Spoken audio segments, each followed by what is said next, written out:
Hello, नमस्कार, सत श्री अकाल, अस्सलाम वालेकुम, जय शिव। मैं हूँ हिमांशी सक्सेना और आप देख रहे हैं मेरा चैनल नर्चर योर स्टडीज़। तो आज मैं लेखपाल का तीसरा प्रैक्टिस सेट कराने जा रही हूँ, जिसमें कि हिंदी, ग्रामीण विकास, मैथ और जीके का अलग अलग प्रैक्टिस सेट प्रोवाइड कराऊँगी। तो आगे बढ़ते हैं बिना किसी देरी के। नीरजा किसकी रचना है? नीरजा महादेवी वर्मा, सूर्यकांत त्रिपाठी निराला, सुमित्रा नंदन पंत, जयशंकर प्रसाद। तो इसका सही जवाब है महादेवी वर्मा। और पेपर में लेखपाल के एक ना एक रचना आ सकती है, तो आप रचनाएं याद करके जाइएगा। कुछ अन्य रचनाएं भी हैं, जैसे मीराबाई की कुछ अन्य रचनाएं हैं, राग गोविंद, गीत गोविंद, गोविंद टीका, तो आप इनको भी देख लीजिएगा। और महादेवी वर्मा की है निहार, रश्मि, नीरजा, सांध्यगीत, दीपशिखा, अग्निरेखा, अतीत के चलचित्र, मेरा परिवार, पथ के साथी। तो इसमें जो मेन है वो नीरजा है, दीपशिखा है, रश्मि, अतीत के चलचित्र, पथ के साथी। इनको याद रखिएगा। आगे बढ़ते हैं। महादेवी वर्मा की ही दो अन्य रचनाएं सप्तपूर्णा, प्रथम आयाम भी थी, जो कि उस पेज पे नहीं दिख रही थी, तो इन्हें भी याद रखिएगा। सेकंड क्वेश्चन है, अंगूठे का नगीना मुहावरा का अर्थ क्या है? कुछ लोग बोल रहे थे कि ऑडियो की प्रॉब्लम है, तो आज आप बताइएगा ऑडियो सही आ रहा है या नहीं। अंगूठे का नगीना का मुहावरे का अर्थ क्या है? सुंदर, पाप का होना, दुष्टता, अंधेरा। तो नगीना सुंदरता को बढ़ाता है, तो यहाँ पे सुंदर से आशय है यहाँ पे। आगे बढ़ते हैं। अस्त शब्द का विलोम क्या है? उदय, सूरज, किरण या धूल। तो अस्त शब्द का विलोम जो है वो है Uday. Option A is right. आगे बढ़ते हैं। रौद्र रस का स्थायी भाव क्या है? रौद्र रस का स्थायी भाव विस्मय, उत्साह, क्रोध या करुणा। क्योंकि रौद्र का सेंस हम लेते हैं गुस्से से, तो इसका आंसर है क्रोध। अब रस के बारे में कुछ अन्य बता देते हैं कि रस है क्या। जब किसी काव्य को, नाटक को पढ़ते समय हमें जो आनंद की प्राप्ति होती है वही रस कहलाता है। तो भरत मुनि जी थे, यहाँ पे लिख देते हैं भरत मुनि। इन्होंने कुल 8 प्रकार की चर्चा की है। और रस के प्रमुख 4 रंग होते हैं। रसों के बारे में अगर चर्चा करें तो रस के 4 प्रमुख अंग हैं, जो कि हैं स्थायी भाव, विभाव, अनुभाव, संचारी भाव। संचारी भाव को हम लोग व्यभिचारी भाव भी कहते हैं। ठीक है, तो रस के जो प्रकार इन्होंने बताए थे 8, और वैसे माने गए हैं 9, ठीक, लेकिन भरत मुनि के अकॉर्डिंग 8, ठीक है। तो अगर क्वेश्चन आता है तो वहाँ पे हम 8 लगा के आएंगे, अगर भरत मुनि के अकॉर्डिंग पूछा जाएगा। और आजकल काल्पनिक रूप से 2 और रस बढ़ा दिए गए हैं, तो हैं टोटल 11 जो कि पढ़ाए जाते हैं। तो हम इन रसों की चर्चा करते हैं अगर, तो श्रृंगार रस पहला, जो कि रसों का राजा बोला जाता है। इसका स्थायी भाव पूछ लिया जाता है तो वो है रति, ये याद रखना। तो आप कॉपी, पेन, पेंसिल लेके बैठ जाइए और लिखते जाइए। दूसरा है हास्य रस। हास्य रस जिसका स्थायी भाव है हास।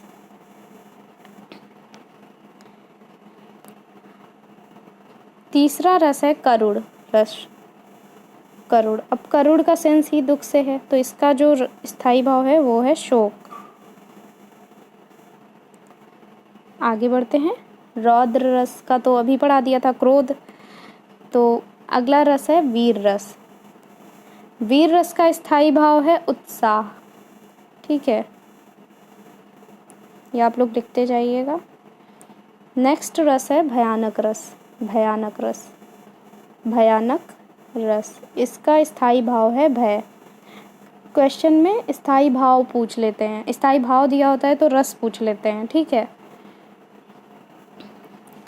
आगे आते हैं विभत्स रस।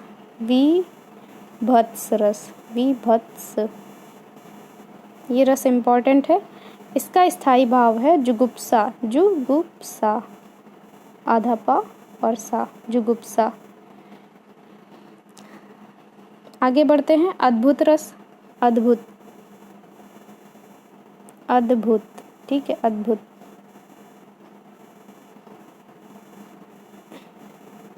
अद्भुत रस का आश्चर्य है स्थायी भाव, लिख लीजिएगा। और लाइए हमें लिख देते हैं आश्चर्य। और शांत रस, शांत, शांत रस का स्थायी भाव है निर्वेद। ये भी बहुत इम्पोर्टेंट है, निर्वेद, ये आप याद रख लीजिएगा। अब क्या है कि मूलतः जो रस है वो 9 हैं, लेकिन दो रस जिनकी कल्पना की गई थी तो उनको मिलाकर 11 हो गए थे।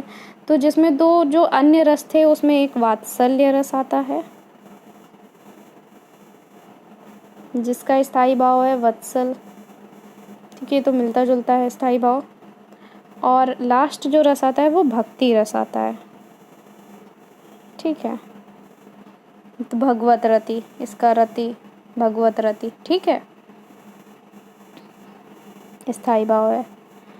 तो रसों की चर्चा कंप्लीट हो गई है, आगे बढ़ते हैं। ब्रह्म राक्षस किसकी रचना है? ब्रह्म राक्षस अज्ञेय, यशपाल, मलिक मोहम्मद जायसी, मुक्तिबोध। तो ब्रह्म राक्षस जो रचना है वो है मुक्तिबोध जी की।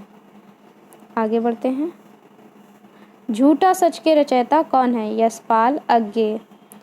तो 2 ऑप्शन यहाँ पे दिए हुए हैं और 2 ऑप्शन इधर लिए हैं, जायसी और मुक्तिबोध।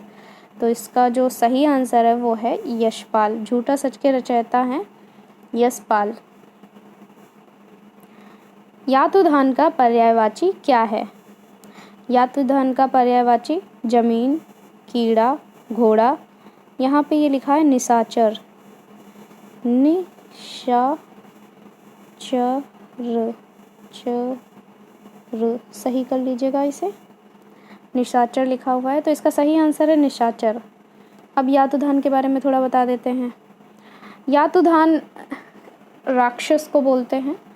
तो दवारी है, सुरारी है, तमिरचर है, ये इनके पर्यायवाची हैं। जैसे दानव हो गया, दैत्य हो गया, ये सब, निशिचर हो गया, तो ये सारी चीज़ें हैं। आगे बढ़ते हैं। 8वां, जो सदा सत्य बोलता है उसकी सदैव जय होती है, कैसा वाक्य है? मिश्रित है, सरल है या संयुक्त है? तो इसका आंसर है ये मिश्रित वाक्य है, ठीक है। अब वाक्यों के बारे में बता देते हैं थोड़ा। तो जो सरल वाक्य है उसमें एक कर्ता, एक कर्म दिया होता है, ठीक है, एक क्रिया जो भी है। तो ये साधारण सा वाक्य होता है, जैसे मैं घर जाता हूँ, ठीक है, तो ये एक साधारण सा वाक्य है। और मिश्रित वाक्य में क्या है? एक प्रधान वाक्य होता है, दूसरा उपवाक्य होता है, और जो उपवाक्य होता है वो प्रधान वाक्य पर निर्भर होता है। और संयुक्त वाक्य में क्या होता है? 2 स्वतंत्र वाक्य यूज़ होते हैं। अब जैसे कि मैंने खाना खाया और मैं सो गया, ठीक है, ये और लगा के मैंने जोड़ दिया। मैं खाना खा के मतलब सो भी सकती थी, और मैं मतलब जैसे खाना भी खा लिया और मैं सो भी गई, कोई डिपेंड नहीं कर रहा है। लेकिन जब मैं बोलूँ मैं खाना खाकर सो गई, तो ये वाक्य मिश्रित वाक्य में चला जाएगा, क्योंकि जो सोना है वो खाना खाने की क्रिया के बाद ही होने वाला है, तो ये डिपेंड है खाना खाने के ऊपर। तो ये मिश्रित वाक्य का उदाहरण हो गया। आगे बढ़ते हैं। चरण कमल बंदो हरिराई में कौन सा अलंकार है? तो रूपक अलंकार, उपमा अलंकार, अनुप्रास अलंकार या विभावना अलंकार। तो इसका सही जवाब है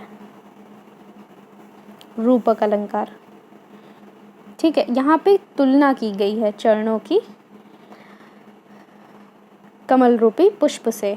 तो जहाँ पर मतलब ऐसे तुलना की जाती है वहाँ पे रूपक अलंकार का यूज़ होता है, यानी खूबसूरती के रूप में हम तुलना करते हैं, तब यहाँ पे रूपक अलंकार का प्रयोग होता है।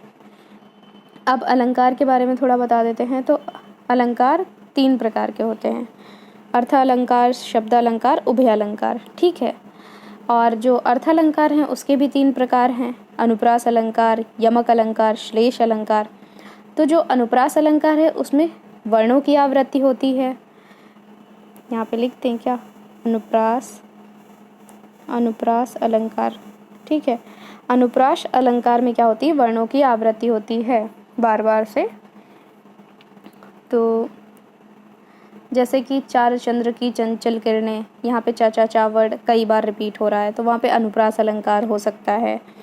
और यमक अलंकार जैसे कनक करकते सौगुनी मादकता अधिकाय, यहाँ पे जो एक ही शब्द है, यहाँ पर दो मतलब शब्द सेम होता है लेकिन उनके अर्थ अलग अलग होते हैं और ये दो बार अलग अलग सेंस में प्रयोग होता है। तो जैसे पहले कनक का अर्थ धतूरे से है, दूसरे कनक का अर्थ सोने से है। ऐसे ही श्लेष अलंकार है, वहाँ पर जो शब्द प्रयोग होता है वो कई सारे सेंस उसके अलग अलग होते हैं। शब्द एक ही है, उसके सेंस अलग अलग लिए जाते हैं। श्लेष अलंकार का है रहमन पानी राखिए बिन पानी सब सून, तो ये श्लेष अलंकार का उदाहरण है। और भी अलंकार हैं, जब अगले किसी दिन वीडियो बनाऊंगी तो अलंकार डिटेल से पढ़ा दूंगी। धेनु शब्द का बहुवचन क्या है, धेनुई, धेनुए, धेनुओं, धेनुयों। तो ज़्यादातर इसमें ए लगा के बनाया जाता है, तो इसका जो सही आंसर है वो है धेनुए। अब आगे पढ़ते हैं। मैं हार गई किसकी कहानी है, मैं हार गई किसकी कहानी है, निर्मल, मन्नू भंडारी, मनीष या भीम। तो इसका सही जवाब है मन्नू भंडारी, मन्नू भंडारी, तो ये सही जवाब है। और आगे बढ़ते हैं। सेट आज हैंग कर रहा है तो नेक्स्ट वीडियो मैं थोड़ी देर बाद बना दूंगी। तो अगर आपको मेरा ये सेशन पसंद आया हो तो प्लीज़ लाइक कीजिए, कमेंट कीजिए, जो भी सुधार आपको बताने हो शेयर कीजिए और सब्सक्राइब कर लीजिए। Okay, thank you.